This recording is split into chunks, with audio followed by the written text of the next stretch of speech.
How's everyone doing? We're going to start this in a sec. One of the ideas was going to Comic-Con and seeing panels up here and having the audience be able to talk to the prestigious members that have won the Nosey. So we have Joe Bluhm, Kage, Kosuke,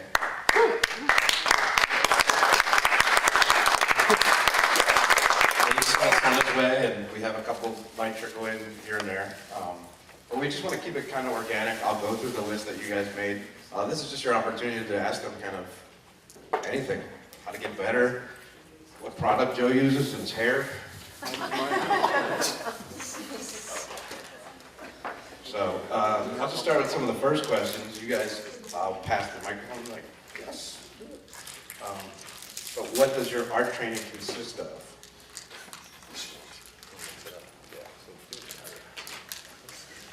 What does your art training consist of? Yeah, I don't think you said that one right. So you guys can talk to it too. Okay, yeah, that's cool. I personally, I just went to art school and then dropped out. But I was going to school for illustration. And then the real training I had was at Commons Art Shops, I think. So that's where I think I learned way more than I did in art school. I guess the question more than anything is, you work at your craft every day. What do you do to improve from the level you already are at? Oh, just practice like anyone else. What do you think? Yeah. Well, I mean,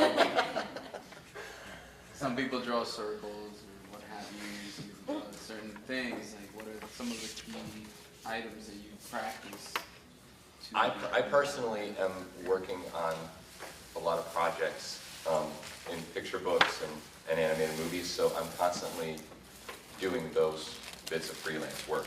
So in doing that, I just warm up every day by sketching whatever it is I'm going to be sketching, rough and loose, and then continuing into it. But as far as exercises, there's not really any exercises that I utilize at the moment other than actually doing the work that I'm doing. And I wish it was a sexier answer, but it's really just like continuing to draw every single day. The only thing that's probably very much like everyone here is when I don't have work, I don't try to go a day without doing a little bit of drawing. I took an art class in college too, in San Diego, but I dropped too. But I was kind of self-taught in drawing in San Diego for 6 years, but I knew that I was not good enough. So I decided to come to this convention. And my first was in 2003, and that's the place I met Joe, Coach Jones, Ian, and all great heroes.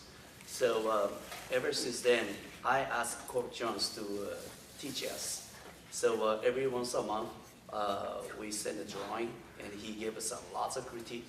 We've done it about 3-4 years. Every month, we made a construct. So that's how I learned. I think all my basic knowledge and also our training program came from his teaching. That helps a lot. Cool, awesome.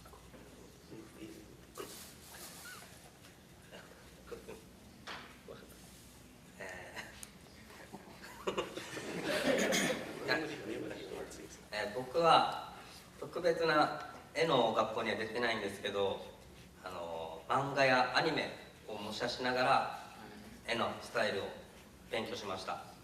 で、カリカチャーを始めてからは、それが漫画から海外のカリカチャーのアーティストに変わったっていうことです。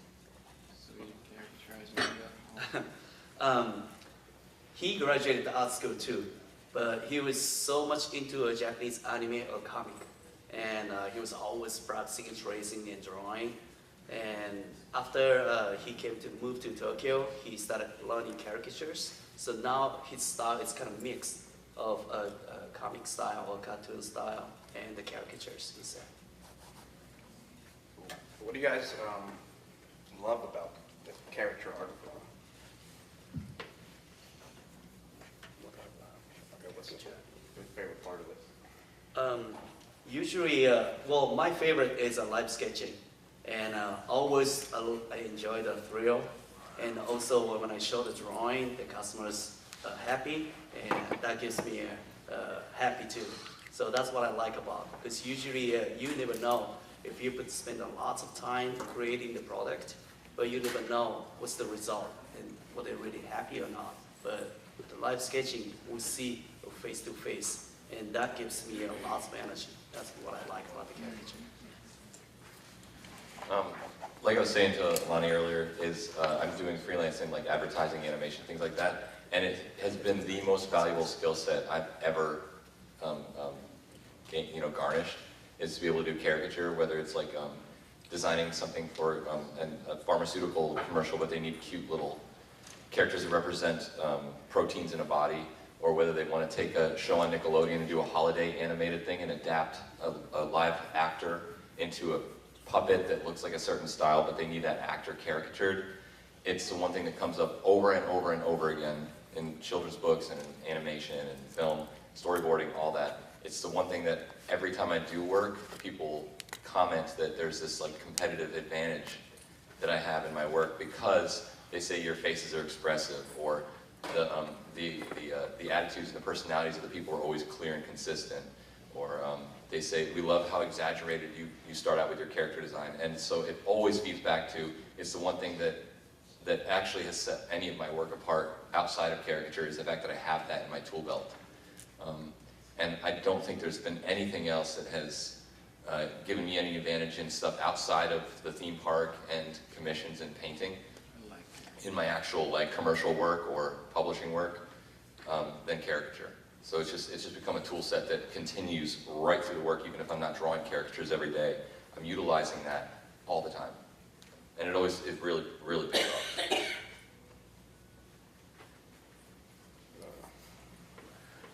僕がカリカチャーで好きなところはイラストみたいに一方通行ではなくて、そこにモデルさんがいてこう意思疎通を図りながらこう絵を描いて相手を喜ばせることができるというのはとても素敵なことで、僕は大好きです。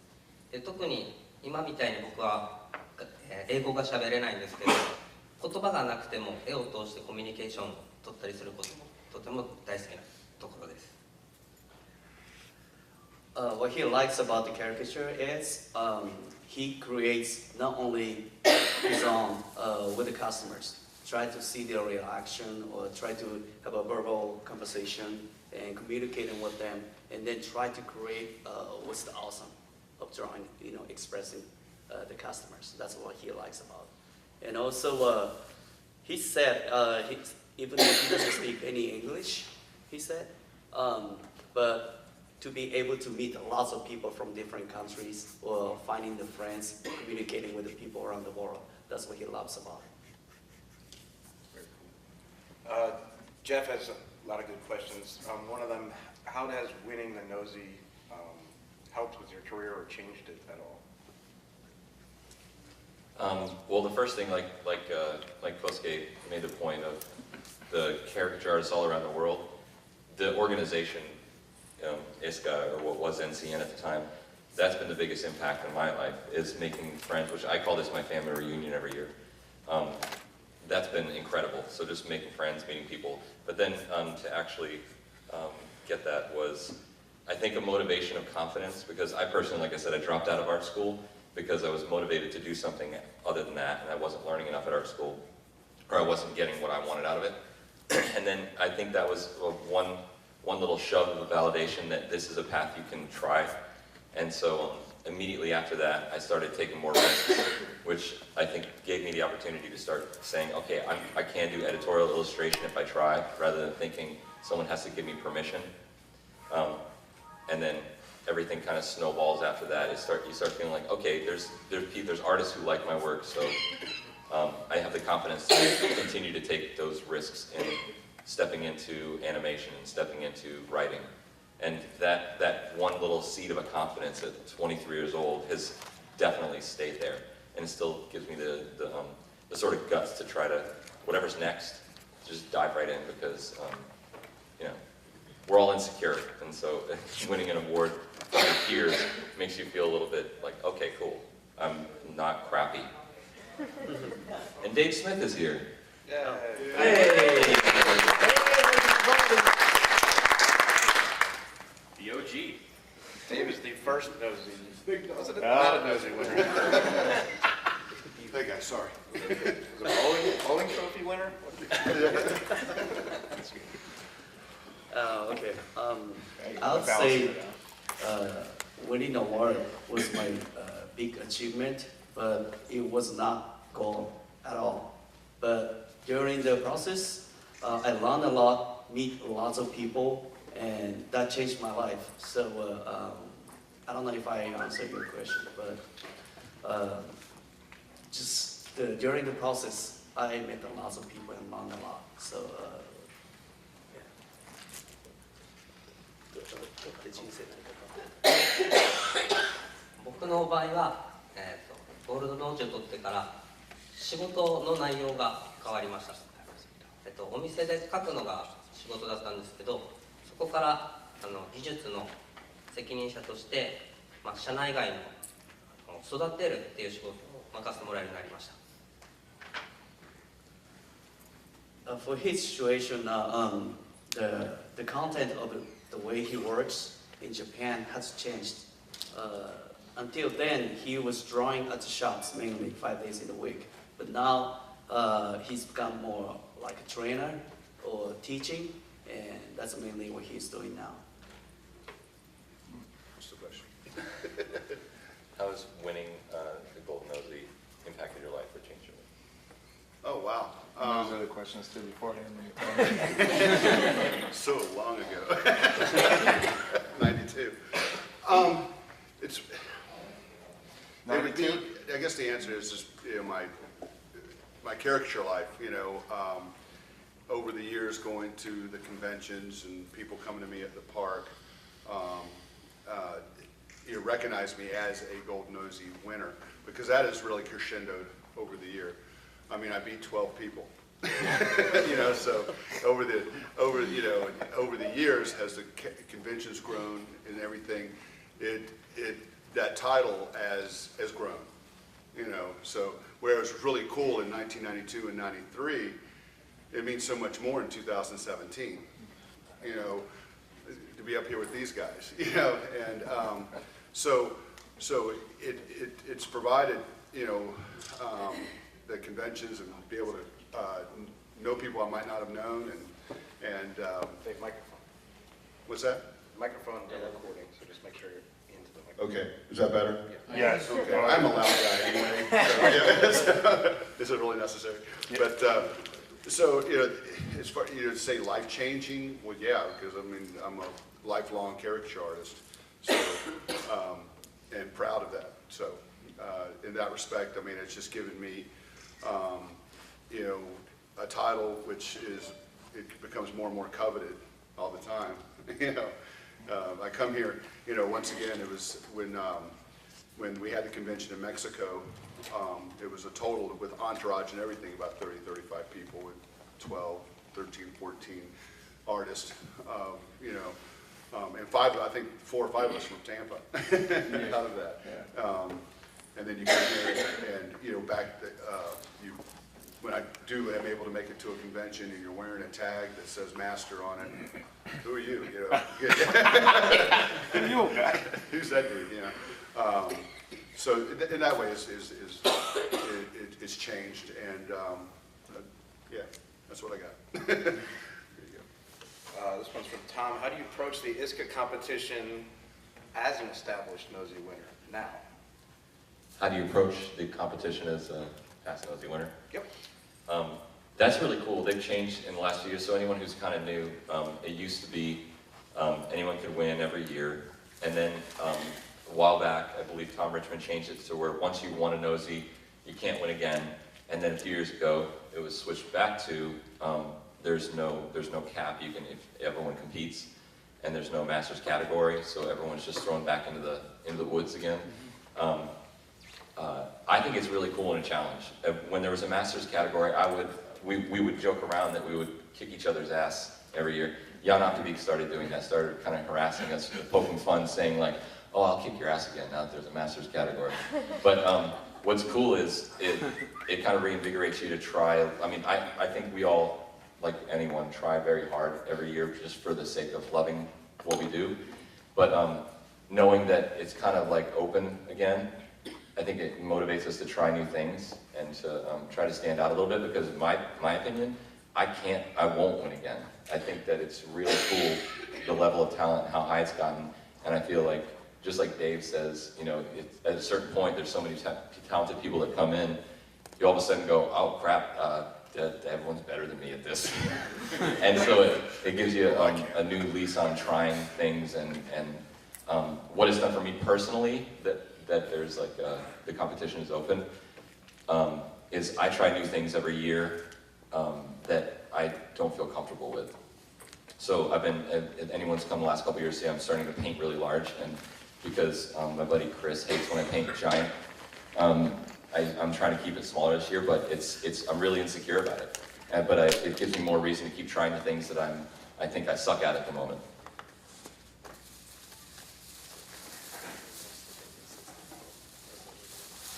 Yeah, that's how do you?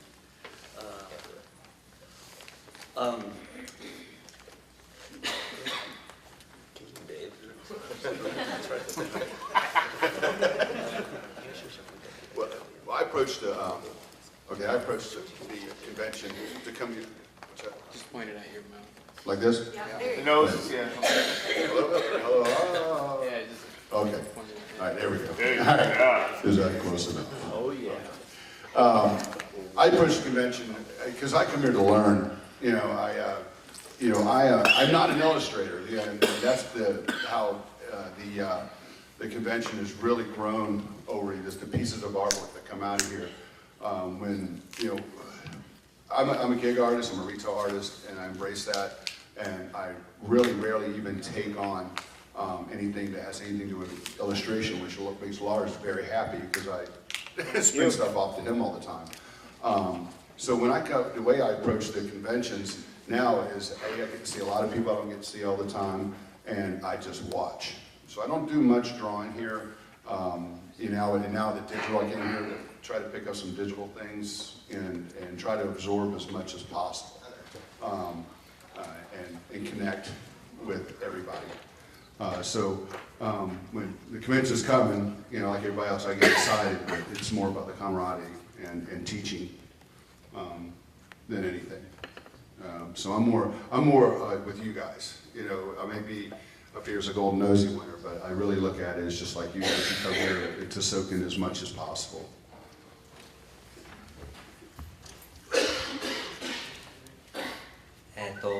このシステムが変わって、僕個人的には世界大会に出場してみんなと切磋琢磨して自己ベストを更新していける機会がまたもらえたということはとても個人的にはすごく嬉しいです。ただ講師として部下を育てていく中でやっぱりこの受賞をするっていうのはとても自信につながったりとかとても特別なチャンスになるので、その場所を自分が邪魔してしまわないのかなっていうことをちょっと考えたりすることはあります。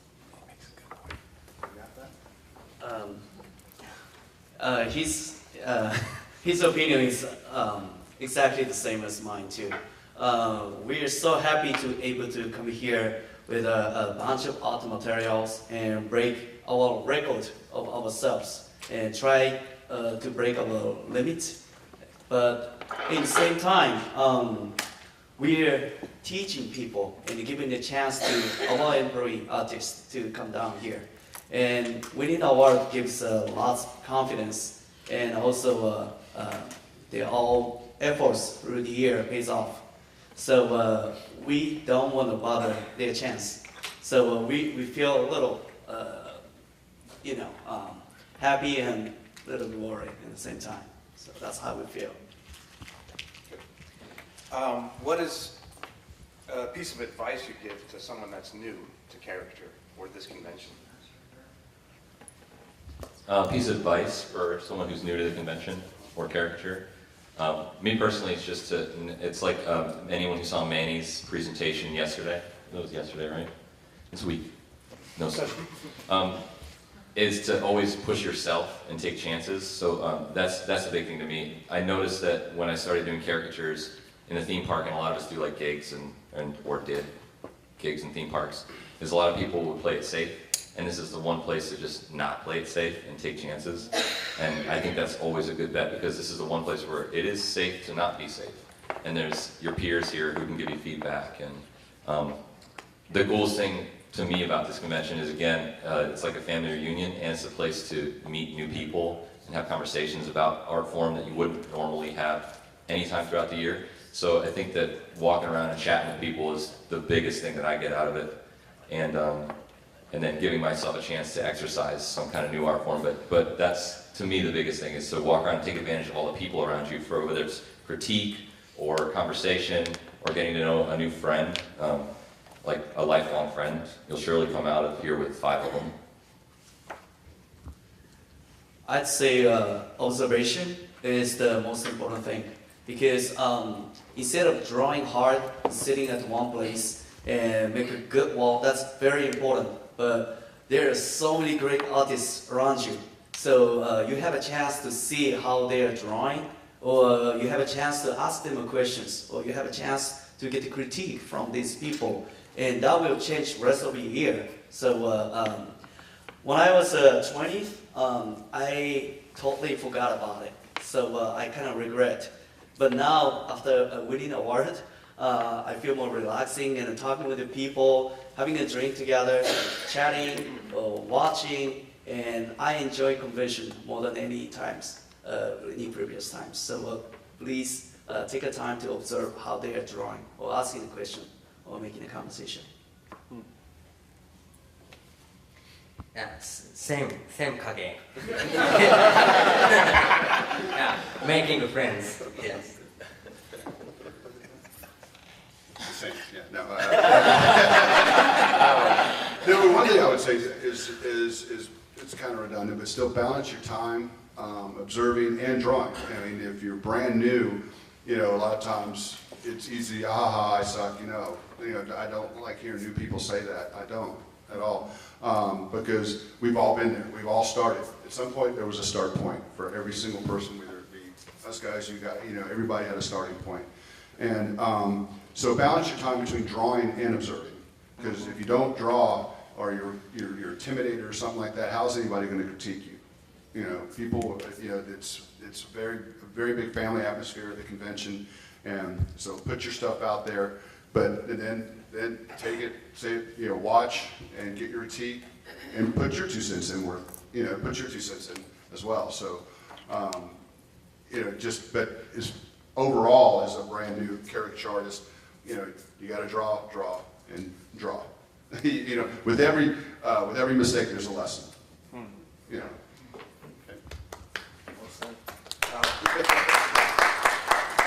What new things are challenging you guys in your careers? New challenges? Sorry, I'm repeating it for the camera.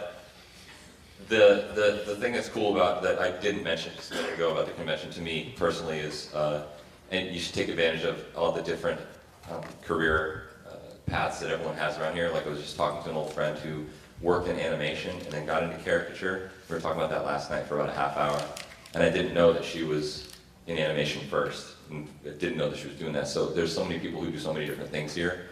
I can't even remember how many different jobs. There's some people who don't even draw caricatures that come here, and they're just the coolest people you'll ever meet.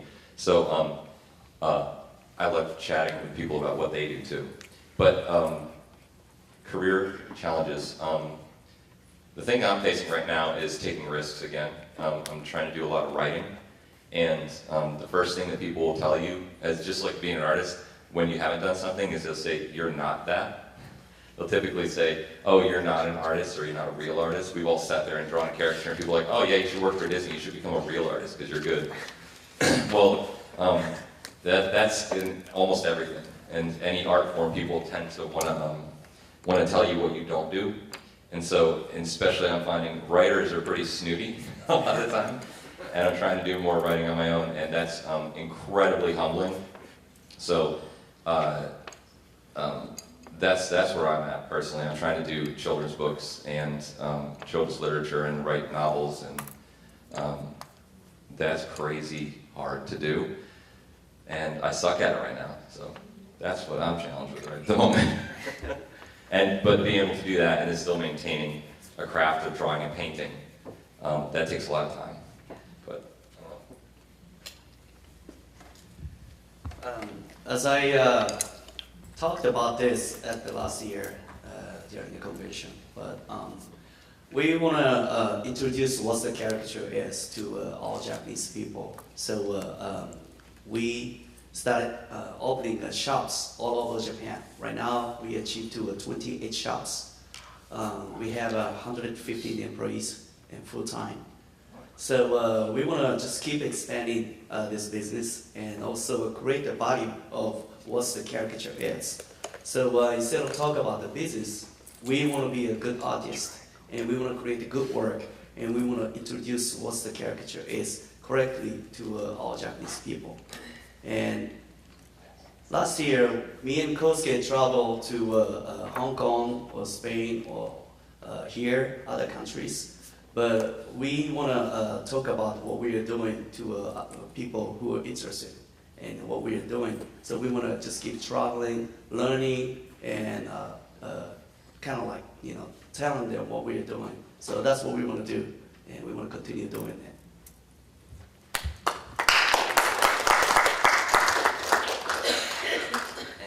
今僕が挑戦していることはマネージメントというか伝えることっていうのがあります。このカリカチャージャパンに入社してすぐの時はもう自分の絵を磨きたい、自分が上達したいっていう気持ちだけだったんですけど、長く働いて仲間と仲良くなったり部下ができた時に自分のようにもっと絵を描けるようになって、もっともっとこのカリカチャーを楽しんでほしいなっていう気持ちが芽生えたりだったりとかで、また今回初めてイスカでセミナーをさせてもらったんですけど、こういうふうに自分が勉強してきたことをまた誰かに伝えられることを今挑戦していて、僕はそれをとても楽しんでいます。Before he entered our company, he was focused on only his art. He wanted to be a better artist, and he still is.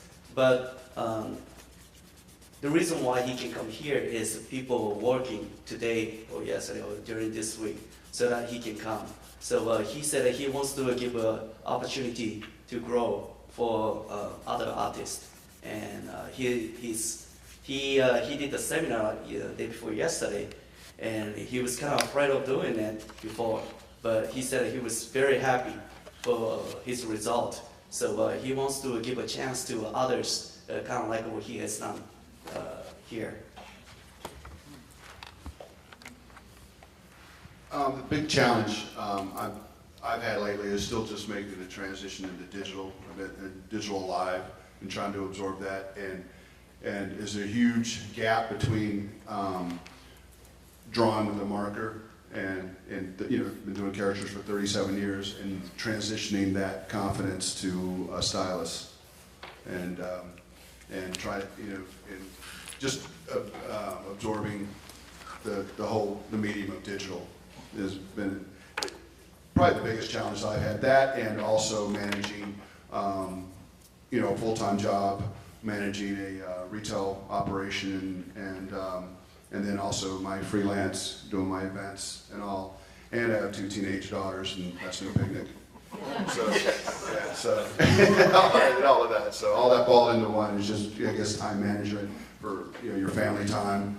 And because, as we all know, you get tunnel vision, you work, and because when you love what you do, time just kind of goes away, and you have to stop and enjoy your life too, your family life and everything. So just time management is always a challenge. Awesome. We're going to open the floor up, so if you guys have questions, you can just fire them at them. If not, I can go off the list. I got it.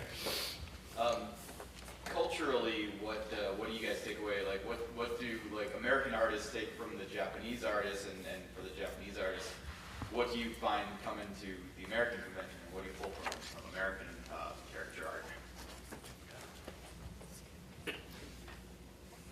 He's saying culturally, what do you pull from being here in the U.S. and taking it back home, or what do you see different and take away from it, and then what do we take away from it, vice versa?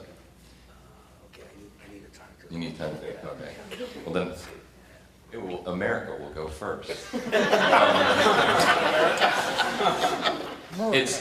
I've been really, really lucky that Kage and his team, I've got a chance to work with them. Kage invited me over to Japan twice to work with the artists, and that is like one of the coolest experiences ever. But to see the way that they draw and the way they treat their craft and the way they treat the retail experience, there's a lot of reverence there. And I know I think to Americans it's sort of a cliche or a stereotype, but it's because it's beautifully true. That there's a lot of respect that the customers have, there's a lot of respect that the vendors have and the artists have for each other. They show up dressed well for work, their stands are clean. They do the highest quality of work you'll see consistently ever. There's never a rush to get something done quickly, unless they just want the person to have it faster, but they've never cut down on the quality. The fact that they train their artists with so much effort, that's one of those things that you walk away from seeing that and you realize that can be taken to any aspect of your life, that taking a shortcut with something is kind of silly. So after seeing them work and seeing how much passion they put into every single drawing, into every single artist, sometimes high schoolers, recruiting them for years, and then training them as interns, and then hiring them and giving them a real professional job with good pay. I think that's just beautiful. I don't know another word for it, and it's humbling.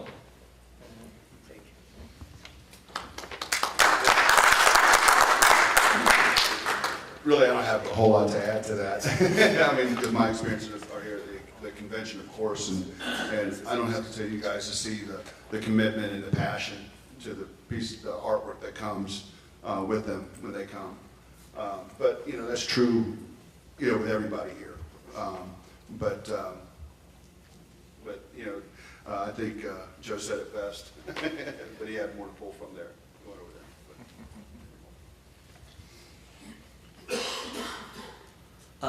Now, Kelly O'Brien is in Japan. She was the first person we could provide a visa and working with us full time. Her attitude towards work, art, has inspired so many artists already in Japan. I think traveling Japan to US and US to Japan, or like include other countries, it's the same, you know, it's all same, but it's good to see the different value or attitude or passion towards art. That's a good chance. Like Manny explained about it yesterday, but just traveling and drawing at the different countries is a big challenge.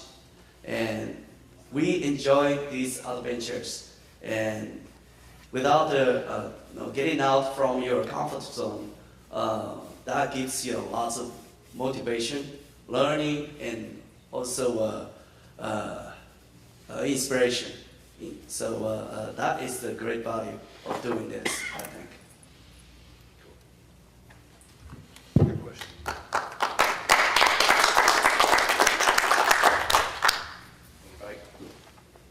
How do you feel in general about caricature in the general populace? Do you think it's on the rise in terms of interest from people outside of this room, or do you think it's, you know, plateaued? Where do you feel like that level of interest is from the public?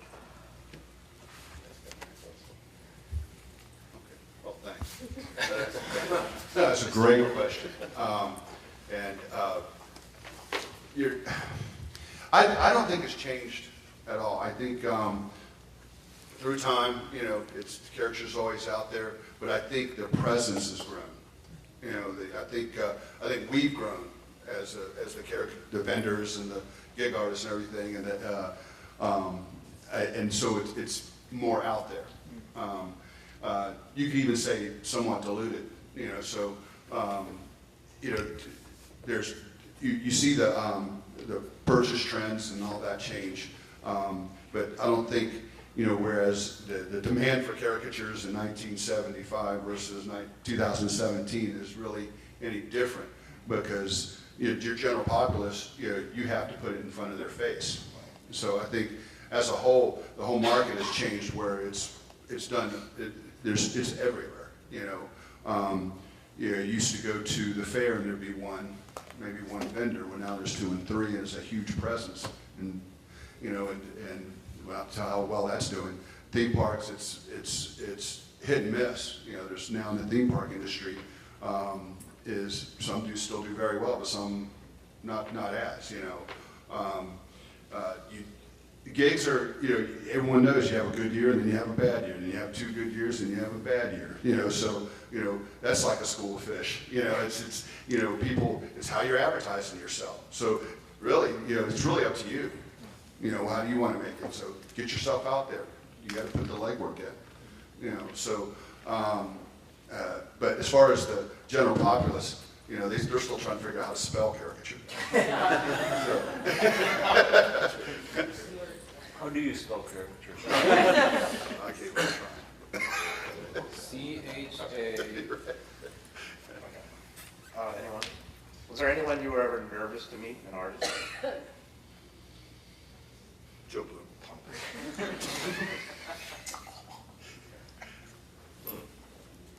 I met Bill Plimpton when I was younger in New York, and I was super nervous for some reason to meet him, because I saw his stuff growing up on MTV, and that was one where, you know, here it's really awesome, like Thomas Fluharty and Dave are going to be, Dave's giving a presentation next, and everyone's drawing here, and after getting like Sebastian Kruger and Jan Optavik and those people as guest speakers, and they just hang around and draw with you, at that point you're like, oh cool, I can just hang out with anyone, it doesn't matter. But when I was younger, I was nervous to meet, Bill Plimpton for some reason.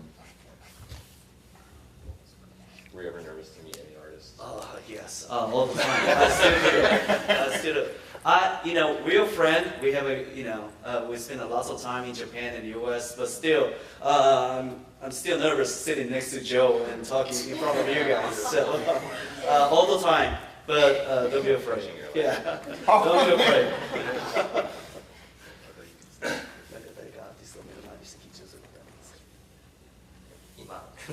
Is that right now? You know, I think maybe the different word is not, I'm not really afraid of, nervous to meet anybody, but to draw with people, you know, heck, all the time, you know. You know, you meet people, and of course you come here and you know, oh my God, yeah, just look at all these sketches, but it does make me want to draw. You know, I want to step up, and whether I'm nervous or not, I'm going to do it. I can't throw really a name out there, but there's so many of them. Every time we come to the convention, they keep getting better, you know. There's so many good artists. So no, I'm nervous now. A little bit later, I would pull up my ears, I'm going to draw for a little bit, and there's a big shit. You know, so, that's all. I have a question. How do you guys view the new, like the really abstract kind of caricature versus like the, you know, the goody two-shoe kind of caricature on your displays? Do you guys do different styles, and do you offer those on your displays in Japan? Do you have a way of doing that? And I think we do in America too. I'm just curious, how do you feel about that, the more abstract caricature versus like the, you know, like a little less exaggerated? I think it's very important to show the customer what we can do. So instead of talking about the style, let's say one of my friends, Kota, is very good at drawing abstract style, design style, and I'm into exaggerated style. But just try to show the variety of what we can do. So it's not like we have to, you know, we choose 8 of them. We have let's say 100 artists. My goal is 100 artists has 100 different ways. So we want to introduce the joy and depth and wideness of caricatures so that people will choose what they like to do. So I hope I answered the question. Good question, Marcus. I think everybody's a brand. I mean, your style is your brand, and I think you display that, you sell yourself as that, and I really admire the people that draw in really hard abstract, because I can't do it. try it. You've been doing this too long. It just, it ain't, my style is what it is, and so I'll pull from. I had an artist that worked for me. I don't know if anybody knows Jared Stokes, and his style is fabulous, but it is abstract, and with all these retail artists, and he would, and he got a fair amount of rejects, but he was fabulous, and I told him, I said, well, first off, when you're a kid, maybe put up a few more displays, of your work when people walk up, so they're not being hit out of left field, by what's displayed and what you're drawing. So, you got to advertise yourself as what you're going to be selling. My goal with him was just to build him up, because you offer something that's kind of rare, and his likenesses were always dead on, and I just loved his work, and that came as a shock to him, and he thought I hated his work. I'm like, where in the world did you get that impression? He goes, I convinced myself of that, because I just drew a certain way. I'm a retail guy, and there's a big part of me put money in the register, Yeah. So, and then he was pretty successful once he learned how to just present himself and his work. I think anybody, you just have to, be your brand. Be your brand. Cool. Anyone else? How do you differentiate between each other's styles, and how do you kind of? I have problems with bringing those. How do you differentiate between each other's styles when you're trying to create your own style? I'm not sure what you mean. You mean as far as the displays, like Dave was saying, bring in your work so that when each artist is working, you mean? Like they'll have a display of their samples? Oh, you say How do you keep them separate from one another? I mean, you guys are working especially in Japan, you guys are working so close to each other. How do you keep that separate? I have a problem with I can answer that probably. They keep that themselves, I would say. What he wants to know is, how is it that the artist can exist amongst one another and not just merge everything into just this one style that everybody does because they work so closely together.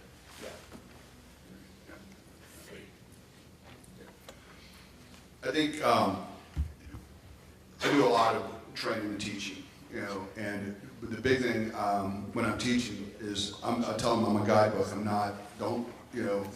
It's hard not to mimic what I do, but I want you to develop yourself, So, be true to oneself. I mean, don't feel like you have to copy every person. So, if you have 4 people working at a stand together, you have 4 different styles, So, and I think if you're the leader or whatever, you got to make sure they're comfortable with that. And then it comes down also, to train is not to train to a particular, guide. Like, these are the displays. This is what I want you to draw exactly what this display looks like and this style. And don't you dare step off the path. Is a travesty. That's the best way to limit an artist. Does that answer your question? Yeah, kind of. Anybody else? Well, Ken? You ever have artists that you're training, do a really good job? Are you ever concerned they're gonna start their own company? That's a lot. I hope they do. It's the other part. I don't need to stick the mic, but tell the truth. I think eventually, I do want people to branch out and be successful. If they're working, if they're on my particular crew, and I train them, I hope they're there for 20 years, but at the same time, I hope they go out and have a great career on their own. I have this period of time with them, and if they're a loyal employee and they're trying to improve their craft and all, that's each day is a success.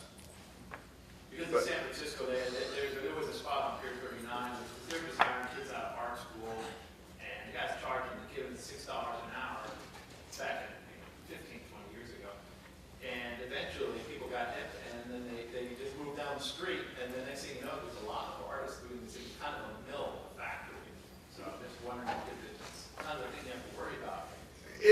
well, that's a business question, you know, and how you protect your business interests is how you choose to do that. And you balance that between you'll never own a talent.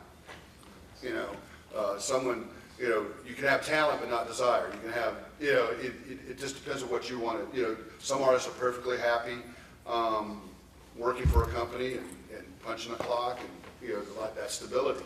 But, you know, you're also going to have artists that have that fire in their eyes. They want to be an entrepreneur. They want to open do their own thing.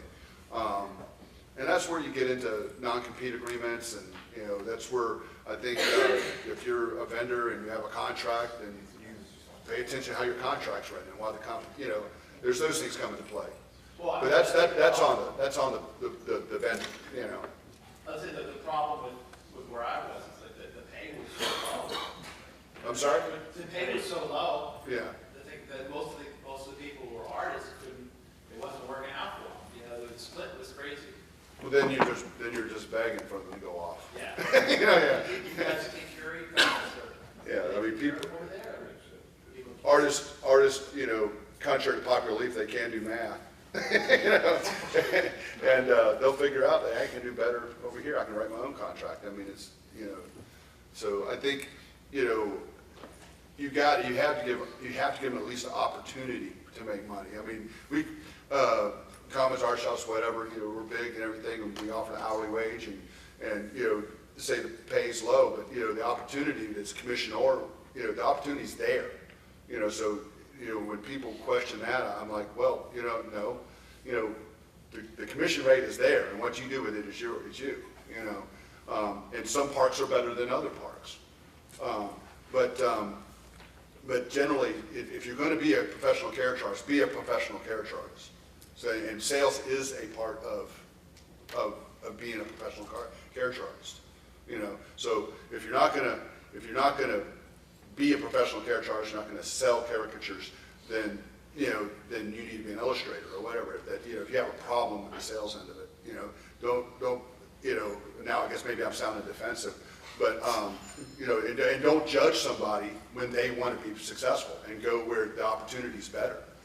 I think that's ridiculous. You know, you shake their hand, thank you for everything you've done, you know, and stay 500 feet away. No, no, but you know, I love to see artists that I trained, they work with me for a while, and they go on and have a great career. Maybe they go try the fairs for a while. They go over and everything. But as long as they're successful, then, you know, I think that's what it's about. You know, and I had a part of that. You know, I started them, and they're blossoming and growing. You know, it's arrogant to think, no, you stay with me for 20 years. I trained you. You know, that's about as arrogant as it gets. Did I go off on too far of a tangent there? We do have to wrap it up. So I'd like to thank you guys for being up here. It's kind of weird to get questions from these. But from being up here, I just want to thank each one of you guys for opening yourselves up for this.